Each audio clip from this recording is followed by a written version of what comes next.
right. We are going live with another episode of Cardboard Conversations. It's the first one of the year, Bob. So thank you for joining us. Thank you, everybody out there, for joining as well.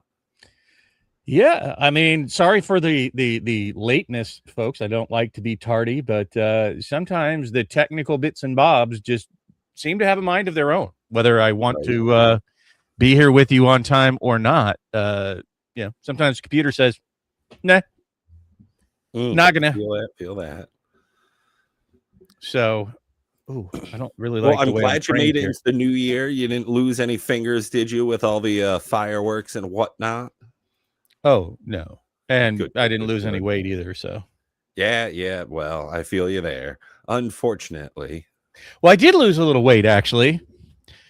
I lost a little weight in my wallet from buying more Magic stuff. I've been irresponsible as of late. Ooh. Yes. Bought yourself a little belated Christmas present, was it? Just, a confession to our audience, because I like to be not as hypocritical, transparent, but I am a bit hypocritical, telling them, hey, don't buy any, or not that don't buy any, but be intentional with your spending. For example, my buddy came over, and so we went down to Sweets and Geeks and bought a box of Commander Masters and cracked it. Not a cheap box by any stretch. No, but it's not like you're getting into eBay repacks, you're actually buying something and it's specifically the item you wanted. You're not. Well, I was debating buying like a revised pack or Urza Saga or Louise. Yeah. At least I didn't go, full. You probably wouldn't even have opened it anyways. And honestly, I doubt you would have had as much fun as doing a draft of Commander Masters, Well, we haven't cracked packs, he and I. He's sort of like my pack cracking buddy. Like, you noticed even when you were here, I didn't do a lot of wrapper ripping. We did some, but not much. And none of it was just pure just to open up packs because. Yeah, right? We weren't hunting lottery tickets or anything. No, we were just, we weren't even hunting lottery tickets. When he and I open, it's literally just kind of first world problems, light this money on fire because we can sort of mentality. Yeah, no, I feel that. He doesn't play at all. He's not like a big time collector. And the last time we ripped wrappers was MH2, maybe. So that's about the best way to put it, TCG dude. Opening packs provide. So I bought a whole box of Commander Masters and 8 packs of MH3, also not cheap. Nothing is nowadays. I mean, I was scrolling around on Card Kingdom earlier, just to see what some of their prices were, see what their daily deals were, and God, they wanted $8.99 for a draft pack of AFR, and it's just like this is ridiculous. I mean, everything's getting expensive. I guess that's a great way to start the show. I don't know how much we want to do predictions today. I'd really kind of like to have Matt here. Unfortunately, folks, Matt is under the weather, so we had intended to do our, beginning of the year predictions of where Magic's going to go. Probably not going to get into that tonight, folks. It feels a little less fun. We gotta have a 3-man crew. It's gonna be a bunch of bullshit because then we're gonna have to ask Matt to just fill out his whole section in our spreadsheet. We're gonna make a better show for you at a later date. So no, it just needs to be a We're doing this one on the fly. Thank you, Chat GPT, for helping us out. Bob, I gotta say, I think Magic has changed a whole heck of a lot in the last year. And I'm continuing to look forward to that in some of what we've got going on. I'd like to hear what some of our audiences got. I'm going to put up a poll here in just a minute, so hold your horses on that. But I'd like to know, is this balance good for you as far as Magic original sets, Strixhaven? We're going back to Lorwyn again. We're visiting some of our Magic authentic sets, some original IP stuff. I have a number of things to say about all of that. Well, do that while I go ahead and set this up. Primarily, where to begin on all that is pricing. All right. So let's really talk. I loved M30 I do. I think it's a fantastic product. I think it was a bullshit price point. Like, if people could cope, I don't know. If people could get acclimated M30 to this change, yeah. If they could get M30 for like $25 to $50 a pack, I don't think anything would have come from it other than just pure excitement and joy.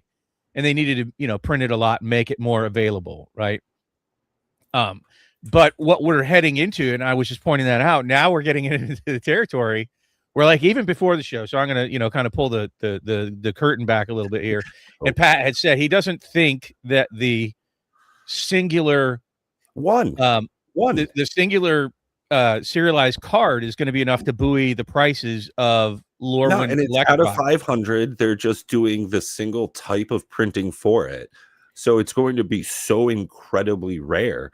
I just don't think that we're, one, going to see many of them, and two, the card that it is, people are just not going to care about. It's Bitter Blossom on a stick. Cool. I don't care about it. I really like it. I've always wanted Bitter Blossom. And it is niche, but to be quite frank, I don't know if you've seen the pullback on Soulstone where it's dropping in value because, like I said before, it is, in my opinion, Soulstone has limited playability. It is not an auto include in any deck. I don't even know if I would consider it an auto include in any black deck because of what just many black decks do, other than it's just a strictly black mana rock. Not for the prices that it's at, right? Like, if you're saying that it's always a black mana rock, I think at that price point, probably not worth it. Agreed.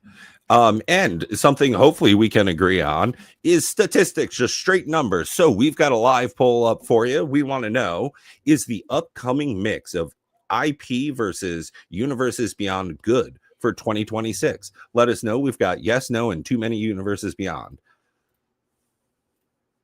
Also, I mean, to what Sherry Vegas is succinctly putting together is that if you start comparing, like the collector boxes of Final Fantasy over $1,000, and when you open most of them, you're going to get the saffron olive effect from opening, all those collector boxes, where you're going to realize you're losing roughly, at least, I'm just going to say, expect to lose 50%. We lost more than 50% opening the play boxes, just over the past week here. And it's not that cards are necessarily cheaper in value. It's that the product is more expensive. Like, if you look, just even the starting point, we're calling it cheap for Spider-Man collector boxes at $300. But you're saying that the serialized card won't even support the $300 price for Lorwyn. I don't know about that. I mean, M30 at 30. Come on, M30, $30 a pack, even at 100. Honestly, I think $100 a pack, and people would have been completely fine with it. Okay, if it was an entire collector booster box. Everybody's making my point. They say M30 was a terrible product. It wasn't. The product was fantastic. It was too expensive, so you couldn't get it.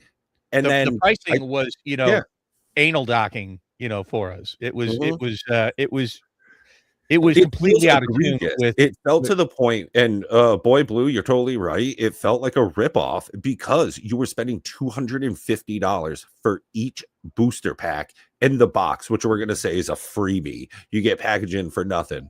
Yeah, that felt pretty damn bad. And to your point earlier, a pack of Urza Saga, probably better, like more entertaining to open up than an M30. Like, it feels original, like old school. There's nostalgia. I don't know about that. I've always wanted to rip wrappers on beta because I've been in since 1995 and never even touched a pack of beta. Ooh. Like, they were long gone by the time I got into Magic, which was just a year after it initially released. And when you think about that, means beta, alpha, beta, Antiquities, Arabian Nights, none of that. Never saw a pack. The first pack I saw and actually bought was my very first pack was Legends, and I bought exactly one because when I went back in the next time, because they only let me buy one for $10, and the next Let us time I know in went the back comment in, section. What was your first pack? I would love to hear that from a variety of different folks. I know there's so many different intro points to Magic, especially for me. I came back after like a decade off. but my point is I never had a opportunity to touch beta, even being in that early, right? Imagine not being able to get a pack of Bloomborough. That's literally like that would even be farther back, right? It'd be more like what released at Christmas last year. Oh, I'm terrible with the timing of stuff because I don't remember, but whatever it is, releases. It'd be more like, like let's say at this point, Innistrad Remastered, not being able to find it anywhere. In some sense, yeah, I can definitely see that. And that's not quite equitable, just because it's a huge product now. They make millions of booster packs, and it was at the point where it was the infancy of the game. But this leads well into some of the things I'm hoping for 2026. Not predictions, just a dang old hope. Bob, maybe we could get a pack in your hands at least when we go to Gen Con. Maybe you won't buy it. Maybe you'll just say, hey, can I see that? Yeah, I definitely won't buy it. Those lines. What are they, $12,000 to $15,000? No. Shit, man. I don't know. No. That would just be, I'm not that, I'm doing okay, but I'm not that okay. Whoa. Time Capsule saying the first Magic product they got their hands on was a beta deck. Whoa. Nice. I was also overseas, so product availability. I was in Okinawa, a little island overseas. Hey, no problem, Twiddler. I enjoyed it. And I agree with you. I think that $300 is actually a really good price. I disagree with you, Pat. I think that I've already made this prediction, and I don't have good, solid anything other than, who was it? Boy Blue Blubbering saying that it's copium. I don't know if it's copium, but I just have this hankering, a feeling that Lorwyn Eclipsed, I think some of it had to do with the way that they're not going to drop Boy Blue. I think the way that when they announced Lorwyn, with the depth that they started talking about it, and it feels like it was a much better thought out, much better prepared set. Now, when I say it's going to do well, I'm speaking like we can look at Tarkir. And if you really want to look at Tarkir, and people might, yes, you did buy me basic lands for Christmas. Thank you very much. It was one of my favorite gifts, but you gave me all baller gifts this year. But just a PSA for the audience, I didn't get him anything except D-Picks. Yo, dual brain. Yeah, right. Trying to get your show if we can. I sent him custom orthotics of my feet just to fuck with him, so he could walk around in my shoes every damn day. But wow, I totally lost train of thought there. Yeah, I think it would be far too expensive. I think that the prices are going to go up. Pack of beta. I think Lorwyn is going to be. I'm already getting bad vibes about Teenage Mutant Ninja Turtles. I'm sorry, super fast. Look, there's a lot of people already poo-pooing, and from what I've heard, like the distributors are just not getting sales on it. It's not looking great. I am a Star Trek fan. I have always watched Star Trek since I was young, but I am not, for whatever reason, excited for the Star Trek crossover. The Marvel, I'm a little more excited for, but after the AFR they did on Spider-Man, I'm gonna not hold my breath on that one.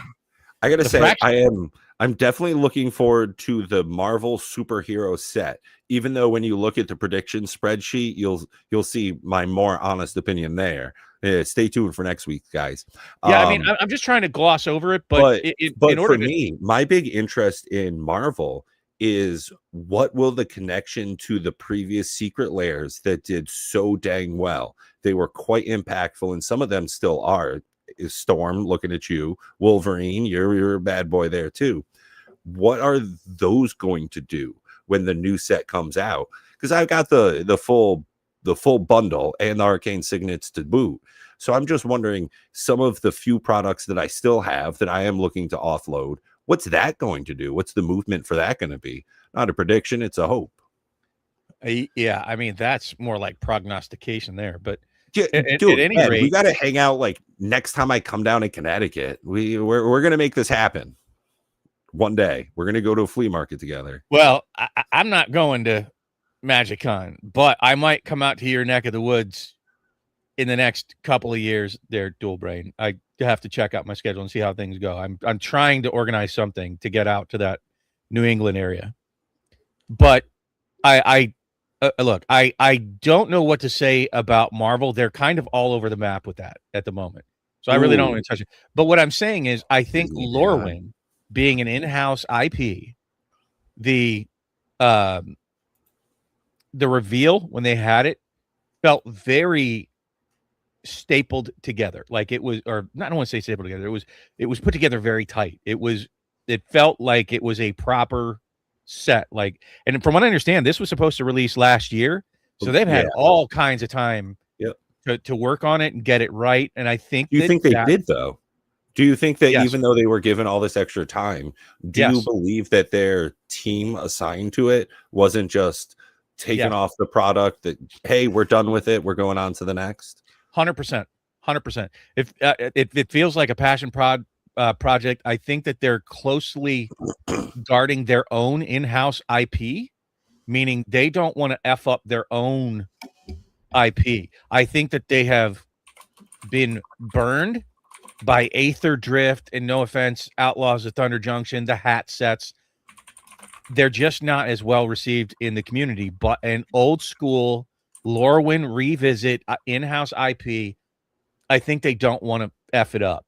Oh, wow. So many questions to answer. But I just suspect, folks, and, I could be totally wrong. I was completely wrong. I whiffed on all 3 cards last year that I predicted would get reprinted. Not a one of them got reprinted.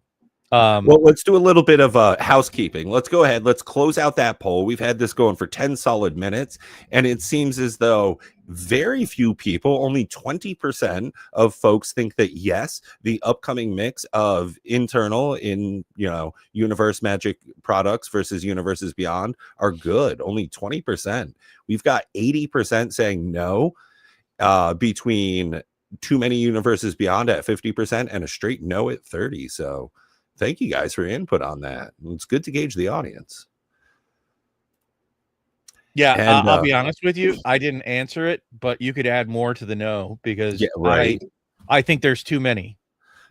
I think there's too many Universes Beyond. I think it should be a once a year thing. It doesn't feel special. Think of it this way. Like, it was funny when I went to the store with my buddy. They had the box topper for they had a Ultimate Masters box open, and they had the Ultimate Master box toppers. And I don't know if you're aware of that, right? Like what they did with that. I believe those are that's the first set that had box toppers that were full art, and that was a huge deal. Those were like $100 cards, and that was pretty good in relative terms. We didn't have very many $100 cards at that time, and they were so well received, the full art cards, that now a full art. Did you have full art commons, full art foil commons? Everything. You have like everything's common, everything's everything now. Showcase, crazy art, secret lair drop, in a box, on a bonus sheet, up your wahoo. I think they even got rid of box toppers, but it doesn't matter because you got for the most part the special guests and the bonus sheets and mystical archive. That was a huge whiff, I think. Well, not a whiff. They had to change things in general, but the list, getting rid of the list with set boxes and now just making it as confusing, if not more so than ever before. I thought it was difficult to figure out what was in a box of Magic cards, but now they have just gone above and beyond that. Yeah, I mean, I had to explain to him that there was full art cards in that box topper because they were charging more for that than the other packs in the box, and he didn't get it because when he first started ripping wrappers with me, there were already full art cards in Modern Horizons 2. Well, that's a great what round back to Ed's question here a couple of minutes ago. Will there ever be an impetus for vintage interest again? And that might be one of the things that drives people back to some of the older product lines, is the simplicity. if you open a box of 7th edition and you get a foil, boy, oh, you done good. You know that card's going to be worth it.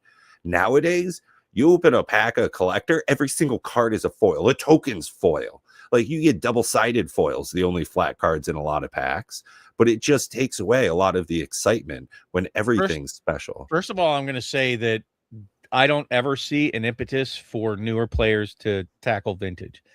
It is, at this point, almost something that is unrelatable to newer people coming into Magic. I think that the focus on modern stuff, you've pushed those people out. The people that really love vintage and really kept it alive and had a focus on it, they traded them. They swapped audiences, right? They went the route with Universes Beyond and super special pack fun and all this kind of stuff.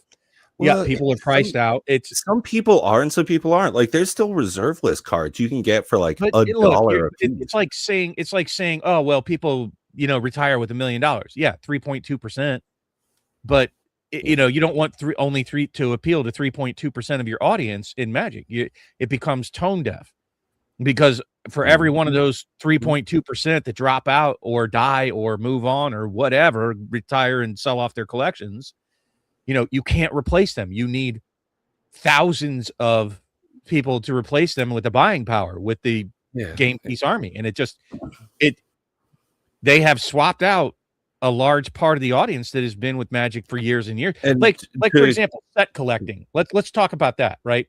So I think in order for people to look at vintage, quite frankly, Dual Brain, they have to start getting back into making it a collectible, which means they're going to have to manage much better reprints and print quantities and all that kind of stuff and get rid of the scalpers.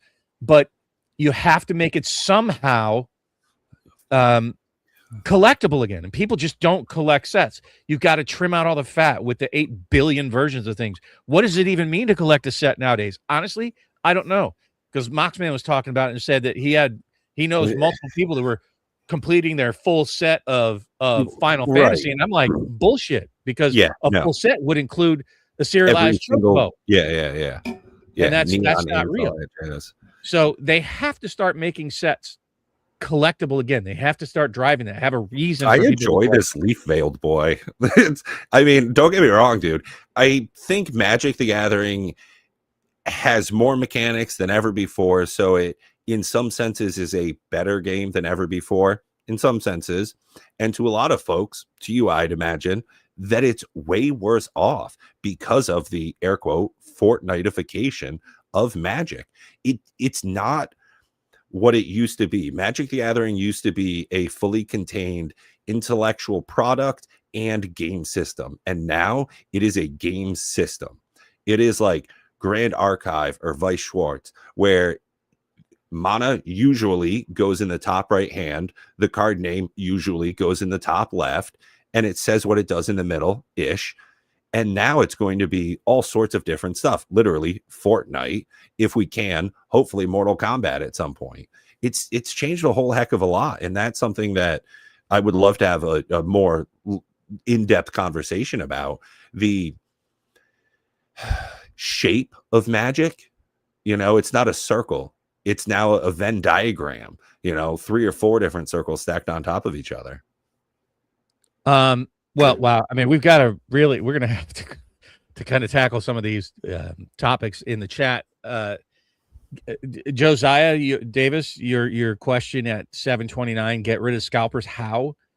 I wish I had a great answer for that. I don't. I think that they need to go a long way towards fixing the direct sales for secret lair drops would do it. I think that they need to have much tighter controls with their distribution chain for like actual brick and mortar stores and far less of the online sellers. That would hurt me because I buy a lot of cheaper product through the online sellers. But in order to control the scalpers, and I think that you would also find that many of these same avenues that we get cheaper product would disappear, dry up for people like me that are sealed collectors. I don't know how you do it, in all honesty. The best way to get rid of scalpers is for people not to pay ridiculous prices and if you just can be patient as a participant in Magic and not buy it right off the rip in that, big hump, and it's a pretty standard curve that you see on most releases now. I think one of the easiest ways is sell it directly to the local gaming stores and let them ensure that they are selling to individual customers and for a small enough scale. If you put stuff in big box stores, I think we've all seen videos of some fat white dude that looks like me that doesn't shave as much going to Target, putting all the damn Pokemons in the cart. Now, what's going to stop that's not the problem, because you don't ever see collector boxes there. And somehow Scalpers have a line on collector boxes. Pokemon doesn't really do collector boxes in like the same sense, though. Well, so there are Magic, products. And to your point, though, I think that the barrier to entry, if we're looking at Twiddler was saying he got a line on a decent quantity of collector boxes at 300 a piece. Bro, I'm not if I were the manager of a small store, I wouldn't put out a $300 product in quantity on the shelves. Get out of here. People steal gum. You think they're not going to steal that shit? Like, oh, wow, Benson, that's too soon. That is not too soon. I don't think it's too soon at all. Bro, hit me up. Let's not go all political. But yeah, it's smash the like button. That's not political at all. Subscribe if you want more. And if you're such a nasty boy that you can't handle not getting enough, 2 extra hours minimum every single month. If you want to become a channel member, that's right, $1 a month, and you get at least 2 free hours. It's not free. I wish I had a better answer. And my best answer is I'm not a logistician. I don't do logistics. I'm a software developer. But they being WotC needs to get it under control. If it's a problem, they can fix it. There are other collectible markets. Find out what they do to stop the scalpers, and try to look at those solutions. Get AI to do it. I don't know, but it doesn't behoove them to really. No, I think they play into it. I don't think they care. Why wouldn't they just want to print a whole shitload and then sell it all? That's see you later. You're on your own. Like, to let the markets be, heathens. I don't think it's good for the community. And like I said, we can do far more by not buying product as soon as it comes out. I think for clarity's sake, we both know, everybody here should as well, that the truest intentions and wants of Wizards of the Coast as a Hasbro subsidiary is not the best for the consumer. It's absolutely the best for the profit margin and company and shareholders at large. Like, yeah, so it doesn't make any sense for them to do a giant overhaul. And I think in comparison to Flesh and Blood, first edition boxes were the bee's knees. Got myself one of those Monarch ones, just like everybody else. I don't hate capitalism. I love capitalism, but scalping is not capitalism. Sorry, it's not. That is not the definition of capitalism. Go and look it up. It's not. Like flippers, like we can get into all this, and we broke it down a little bit on Twiddler's channel. You have the investors that buy and generally hold for longer term to watch things like a stock market. You have the flippers that take advantage. That's more capitalism. Like, hey, the market's doing this. A scalper is trying to nefariously, through bad business practices, control the market. That is not capitalism. I mean, as part of the definition, a primary goal of making profit driven by supply, demand, and market competition. Sure, but they're trying to leverage money they don't have to restrict the flow of goods they didn't create. They're a middleman. 100%. There is no difference between a flipper and a scalper. I think there's a giant difference between the two. I don't know. I think in essence, if anything, it's just volume, right? The flippers don't try to buy in such volumes on credit that they can't afford and don't give a shit. It's a free market. I just think that they're bad for a collectible, and I just lather when the scalpers get stuck holding the bag, and you see it all the time in like the Pokemon market, where their whole living room is full of nothing but massive stacks of Pokemon boxes, and they're leveraged to the hilt at 27% credit because they're expecting to turn that in a short period of time because of the hype in the market. Now, a flipper can get in there, buy some, turn it around, make a profit. It's a very thin line between the two. But the scalper is trying to create. Like I think the flipper's not trying to create that market. They're just taking advantage when they see a good opportunity. The scalper is trying to create this hump of pricing because they're restricting the flow of the product. They're trying to capitalize certain areas of the market to where they're restricting the flow for the game, so product's not making it into the hands of the collectors and the players and whatnot. The flippers aren't doing that. They want to get it into the hands. They want to turn the profit as quick as possible. Okay. I'm sorry. I'm sorry you don't agree with me, Davis, but Speaking of commenters we disagree with, I don't think that Twiddler actually is a flipper / scalper. I don't think that that's what he does. I legitimately think that it's like a really good QVC where like you're getting a product, but I for the entertainment a flipper than a scalper. He's not trying to control the market and set the pricing.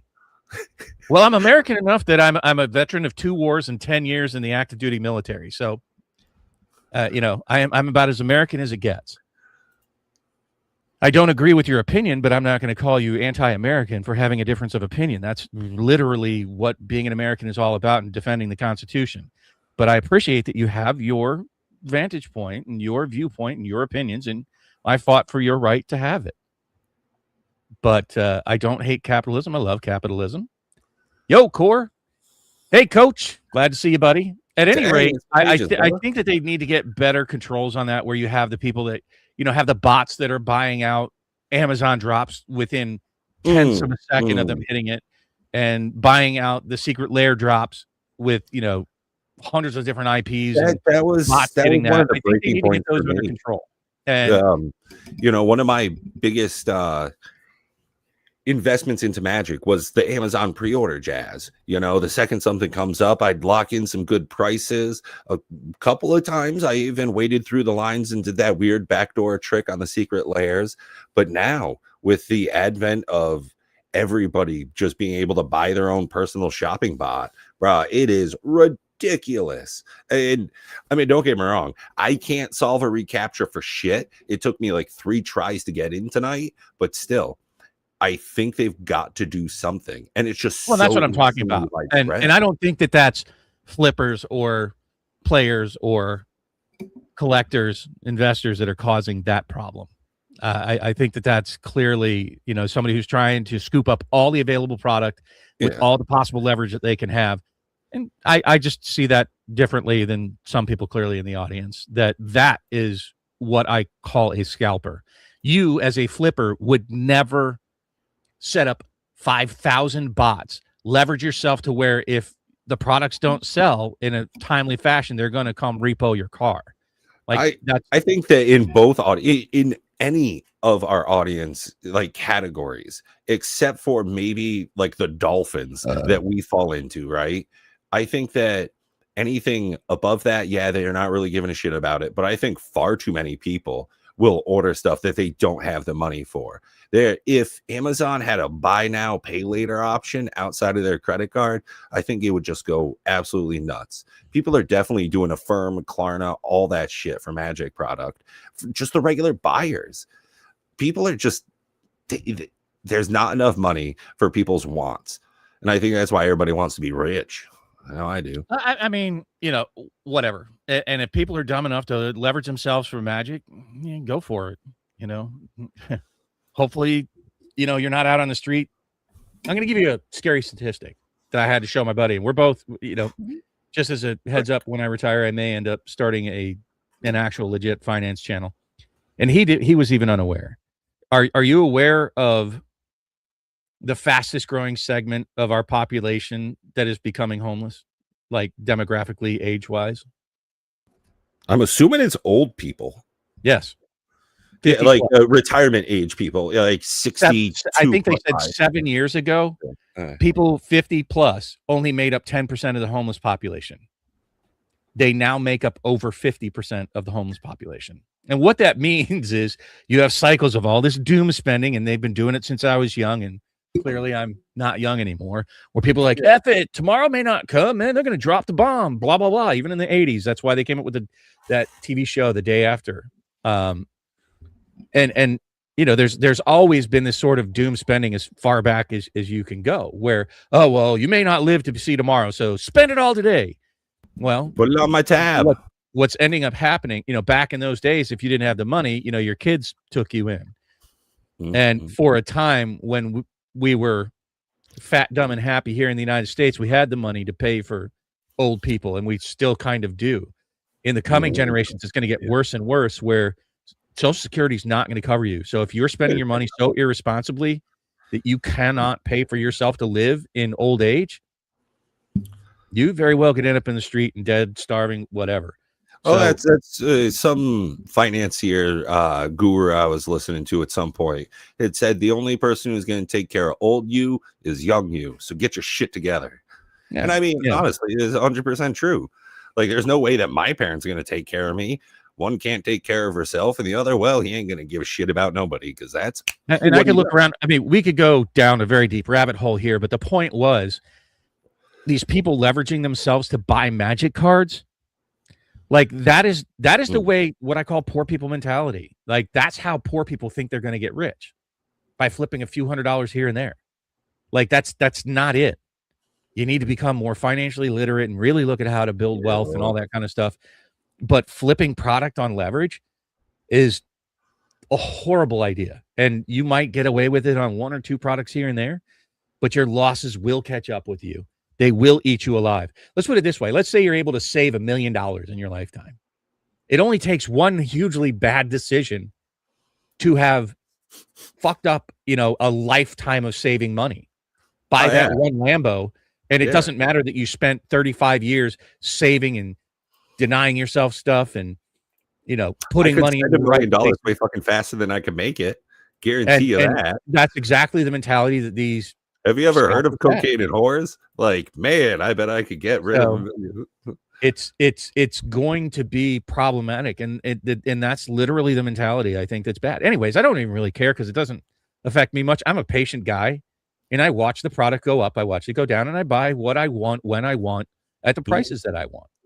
And I think that what the big change is going to be from last year till now is I think that most of the audience is realizing, and I don't mean just ours, I'm talking about the MTG audience, that it's a bad idea to pre-order way out ahead of time. You really need to have more patience till something comes out. And if you miss out on some, it's okay. You know, missing that one Final Fantasy box is not going to break you when you're buying everything out ahead of time and losing hundreds on most releases, right? I'll bet you there's so many people that had all of the gains that they made from Final Fantasy wiped out by their pre-buying for Spider-Man and Avatar. And I think that that's going to be a decisive change with most of the audience, that people are going to change the way that they're enacting. I think that they're going to hold back, pump the brakes a little bit more, and not buy into the hype and watch. You know, I think you're going to see those curves change a bit because, you know, too many people got burned. And I actually think it's a good thing that people did get burned. Sorry if you did. Yeah. No, in Spider-Man and Avatar. 100%. That it makes for a healthier, longer term interaction with Magic. Yes. And I think that's going to be a change.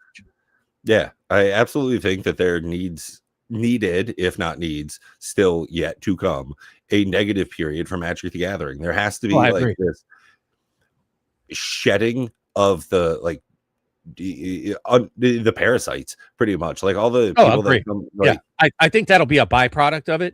I think it's going to catch a lot of innocent people that are just genuinely excited for Magic and been saving up, and they bought a Spider-Man box at $1,000, and now what's Core saying? Okay, we got some good stuff on Magic the Gathering. Core says they see a serious shift from Wizards of the Coast to limit the Commander staples in sets, and lots more original mechanics, with some cards replacing staples because of power creep. Man, I think that honestly, that's not. I could imagine Wizards of the Coast siloing some of their stronger, more staple-esque cards to get the price of Soul Ring and Arcane Signet. They might never be able to on those, but to be able to push up the price again, move some of those staples out of their standardized products, their regular draft boxes and stuff like that. Put it into your remastered sets, put it in a different product line. to push people back into those. We have no master sets on the horizon whatsoever. Exactly. But that has, I think, been replaced by and large by A, commander decks, and B, the bonus sheets, and C, secret lair drops, right? Like, you don't really need the master sets because you've got the staples all being printed in multiple products all over the damn place. So that is the one prediction I've made that I'll share with the audience just to get you guys enticed for our next episode next week. I personally predict starting January 3rd, 2026, all the way to the end of the year, December 31st, I think Wizards of the Coast is going to put out 24 or more secret lairs. I think that we will get 2 per month this entire year on average. I think you're going to get a whole lot more than that. Do you know how many they put out last year? No. A Twiddler came up with this number, so you'd have to blame him. But I think he said 96. Well, yeah. Now, if you're talking super drops, over a dozen, that doesn't help me. That's a different thing, but actual individual secret lairs, I think they had 70. Like every 2 weeks we're gonna have one. They had, well, no, because what they do is they drop like 30 at a time. Yeah. Well, I just think the rapidity of it, like the speed, how quickly it's going to come out, is that there will be the pacing. Yeah. Ooh, I think they're going to at least have them monthly. Well, realistically, there is always a secret lair for sale because now they have that like vault program or whatever, where all the stuff that they couldn't sell because it was such a terrible idea, they're still trying to sell. It's just on another page. Please pull up that latest comment. When I scrolled in the way you were talking, it sounded like you were talking about real investing for a minute before I heard Magic the Gathering. Bro, wow. Nah, for real though. Like, I saw you like sitting up in the I did talk about some real investing, but it's funny the parallels that you have. And in actuality, I'm not the only one. I was watching a news show about collectibles becoming accepted more and more by Wall Street for a viable alternative method of investment. It's too funny. Oh, absolutely. I mean, anything can become.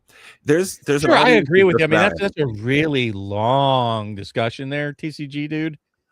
And I think we've if you listen to us over the long period of time, and I encourage you to hit that like button, hit the subscribe, so that you catch the flavor. Like, I'm going to repeat sort of like our mantra. Is that okay, Pat? I think between Matt, it's unfortunate Matt's not here. We advise never to buy product that you don't mind being stuck with if it goes to zero. Mm-hmm. When we're talking product, we mean Magic, Pokemon, Lorcana.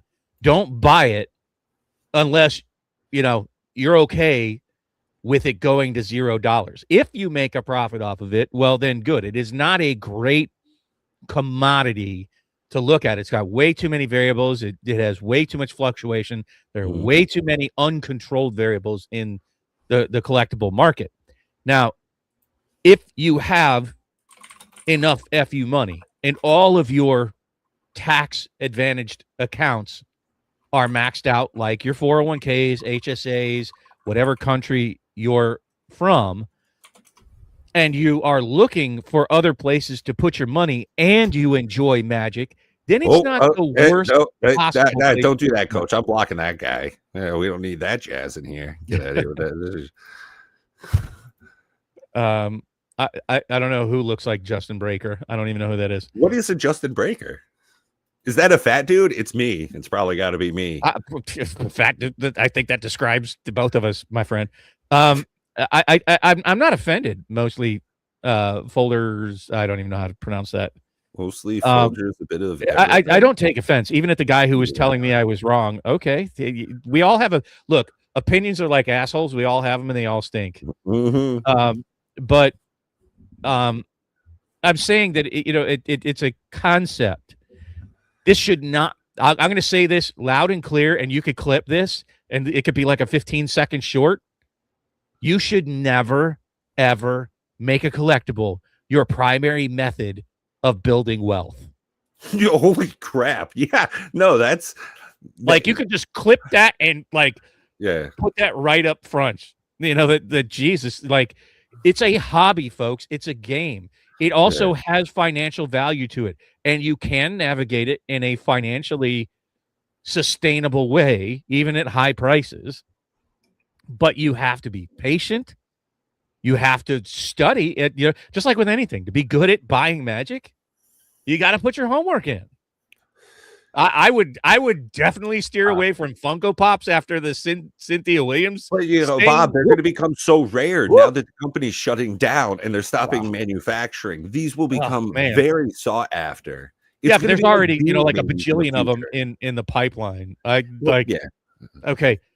Like I don't know the Funko Pop market, so I can't speak intelligently to it, but I do know that Cynthia Williams, who is get back, Satan. A terrible, terrible person to put in charge of things.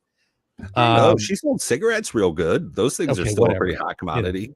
Yeah, because the people can't complain because they die from cancer. But at any rate, it is a way to invest, and that is your FU money, the same money. We've always said it. The money you spend on Magic should come from the same pool of money that you're spending on going out to movies, going out to eat, gambling at the casino, buying hookers and blow, you name it. The money that you can light on fire, that's what you should choose to spend on Magic, not your real investments in your tax-advantaged accounts, in your brokerage accounts, in your home, paying off debts. Like that is a terrible idea to spend anything other than entertainment money on Magic.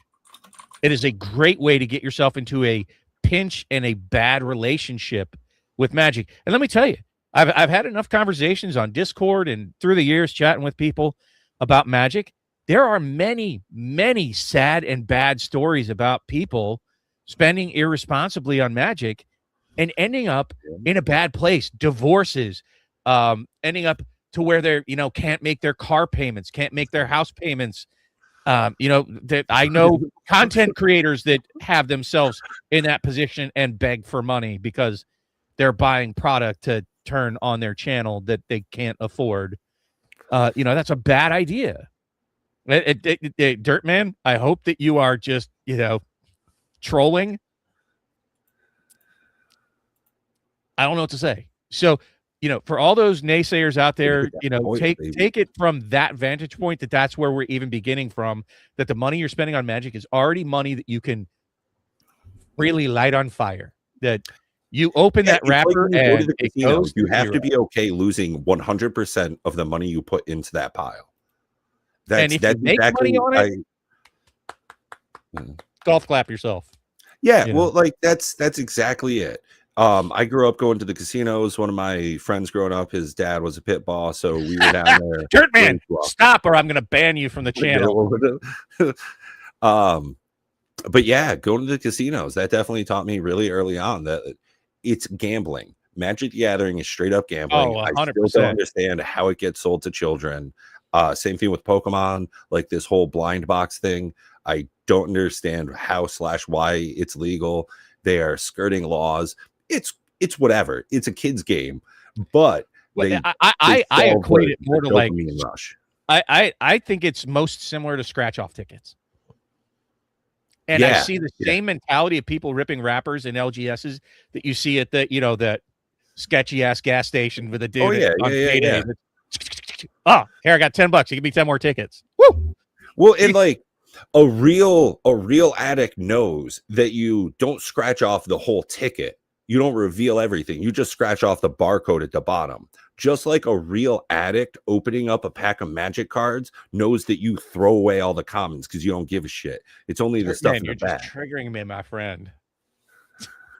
They don't put up casinos to give away money. You can make money at the casino. I've been there. I've done it. But you can make money at Magic. Ask Rudy. Oh, dude. He's made You can also make zero money on OnlyFans. Check out my feet. I can't. My moobs are not pretty enough. No. At any rate, speaking about moobs, for those that want to continue for at least another 30 minutes after the top of the hour, we do an extra 30 minutes at least every single Saturday for our members directly after the show. And it only costs you, what, 99 cents a month, Pat? Correct me if I'm wrong. It's true. Done some gambling in Vegas. But, you know, it's entertainment, and so is Magic, right? Like, please don't, you know, pick the ends of the bell curve. Well, there's people who make livings at it. Okay, cool. And you know what? There's so many LGSs that go out of business trying to do it as well. I would actually there's legal ways for, I think, 17-year-olds to gamble on some sports too. It's super fucked up. America is in like a real crazy place when it comes to sports betting. Absolutely bonkers. Well, no, they have other things like those like, I don't know what they're called. They were like the monster boxes that, you know, had monsters. Well, some of them, I don't know if that was it, but there was others, right? That like, they do market some toys that have a random variability to where, ooh, this can, you know, when you open it, you know, be worth 10x your money. Oh, dude, sports betting is legitimately, like, I know some people that have issues, and no, I'm saying, Twiddler, they have those like say under 14. Yeah. They have like those little egg things that you can open that, you know, you could get like a $200 thing out of like a $4 egg. And it's more like the mystery box mentality. Like, I think it's disgusting, but we start them young, right? And it's at any age, and parents love to give them to their kids. Like, hey, here, Timmy, open up this Labubu egg, and oh, bummer, it's worth 25 cents, and we paid $4 for it. Yeah, but it's better than, like, you know, it's easier than actually raising your child well. The difference is CCGs, TCGs, you can buy a whole bunch of packs at once. It's hard to go home with, you know, 36 boxes of Labubus. All right, TCG dude, thanks for stopping in. Appreciate it. But like I said, it is definitely a form of gambling, except sealed. As long as you keep it sealed, you never open it, that it's as much gambling as the stock market. Yeah, I was going to say stock market, but even then, like, it's less. But you have to do your homework. You can't buy $1,000 Spider-Man boxes and then have them drop because you got in on the hype cycle. You know, like I said earlier, you have to do your homework. You have to watch the cycles. You have to be intentional about it. You have to not buy on leverage. You know, you have to buy with the right pool of money. It's all these different things. You could lose all the money that you could potentially make on a product by leveraging it and having to pay interest on it. That is just a terrible idea. So sealed is not very liquid. That's a much longer conversation, Coach. And I think we've had almost a full episode the one time going through the actual, or was that in the members only? I can't remember, where we covered like what the costs are of getting rid of it. But I mean, Coach, I'm going to go one step deeper. That you know, when you can always put money into a brokerage account, then any money, and I was trying to do an experiment, but I effed it up by moving all my money around at my brokerage that was going to track, you know, buying what the average Magic person would buy every month and tracking that versus buying just into a, you know, an ETF for the S&P 500. And you have what's called opportunity cost, right? Buying into the stock market, you don't have the same liquidation costs. You don't have the storage issues. You don't have the potential leaked pipe that blows up your investment. You don't have the mail system, you know, pulling a Jim Carrey and drop kicking your box all the way to the door. You also can't open a stock of British Petroleum. You could.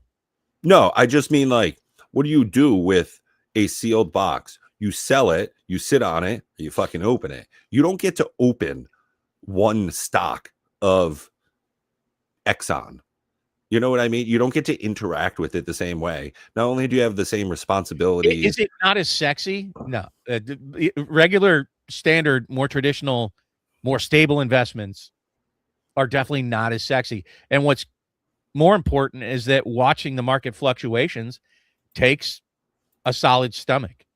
If you start investing in the market, you already need to be invested in the long haul. I was watching a chart from the Money Guys, and they were talking about, like, if you did a one-day investment, right, for the stock market, the chances of one day either going up or going down is 50-50.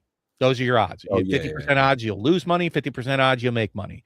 And then if you hold it for like a year, your odds go up to like, well, 60%. And then if you hold it for 5 years, it goes up to like 75%. By 10 years, it goes up to like 80% chance you're going to make money.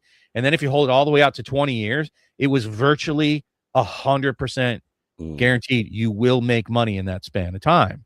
And you cannot say that even about sealed boxes in Magic. And there's so many variables, like, who did you buy from? When did you buy? How did you buy? Did you buy it on credit? You know, like, were there any loss? Was there, because like once you start buying at scale, you have potential loss, right? Where you get frauded out. And, you know, like there's so much into it, right? And sealed is definitely not very liquid. But if you want to know more about it or more of my thoughts, you're going to have to spend 99 cents this month to catch us after the show and ask me in the next 5 minutes here when we spin up the members only. Did you drop the link? Is that what that is? Heck yeah. Because you're on it. We're so good at this YouTube shit. It's crazy. I praise you, caffeine gods. You have saved me again. All right. Appreciate it. It was wow. I almost couldn't keep up with the chat tonight. It was and I appreciate that. And this is what I said, well, you know what? You're going to have to wait to hear what I said. I think I'm going to peace out at that point, and I appreciate all of your time. Happy New Year, everybody. May it be a glorious 2026. Come check us out again next Saturday at 7. And this is where we dance. Get it. Have a good